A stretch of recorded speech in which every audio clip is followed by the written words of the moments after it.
Bonjour, nous allons voir la gestion des heures des employés sur mobile.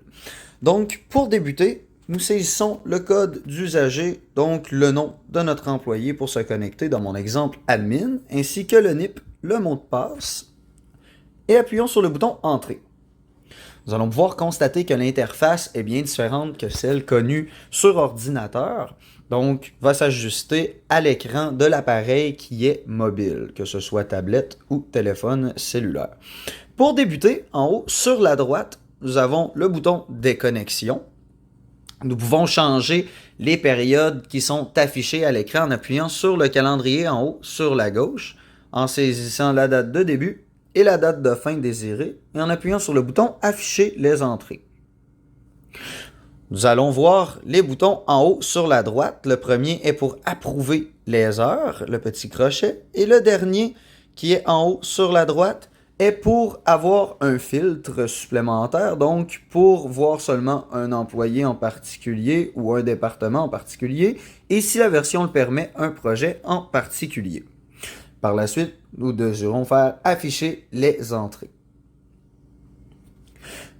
Si nous appuyons sur la droite aux côtés des heures d'un employé, par exemple Adam, il y a une petite flèche qui pointe vers le bas pour nous montrer détailler chaque journée comme nous avons dans le site web. Donc par exemple, si nous désirons modifier la journée de lundi, nous cliquons directement sur le 8 à 15 heures pour ouvrir le menu.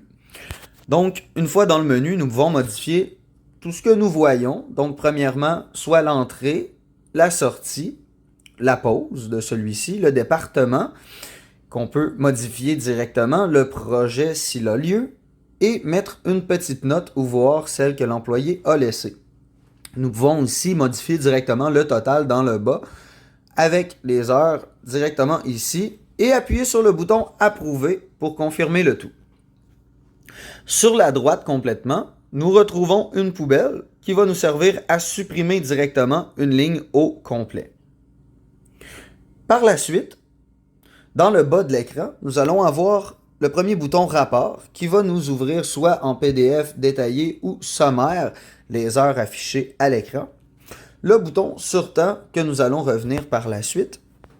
Le bouton Poinçon manuel pour ajouter une ligne vierge à un employé à une date précise. Grâce au filtre ici, nous saisissons la date désirée, le nom de l'employé, les heures d'entrée-sortie ou bien directement seulement un total pour la journée. Et nous devons appuyer sur le bouton Ajouter dans le bas pour terminer. Le dernier bouton est Banque d'heures. Donc, va tout simplement banquer les heures supplémentaires affichées à l'écran, soit à taux simple ou à taux et demi. Nous allons effectuer un petit calcul du surtemps pour Adam seulement. Donc, pour ce faire, nous devons utiliser le filtre en haut sur la droite. Nous allons utiliser le filtre employé pour afficher seulement Adam.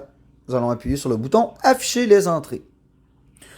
Nous constatons que nous voyons juste Adam à l'écran avec son total de 46 heures et demie et 2 heures de temps supplémentaire.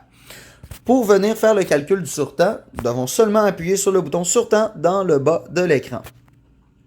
Une fois l'opération complétée, un message apparaît que nous devons appuyer sur OK.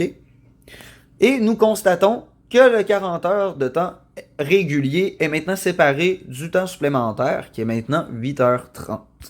Si nous désirons banquer le temps supplémentaire, nous appuyons sur le petit cochon désiré. Sinon, on peut le laisser en temps supplémentaire pour le payer directement. Une excellente journée à vous!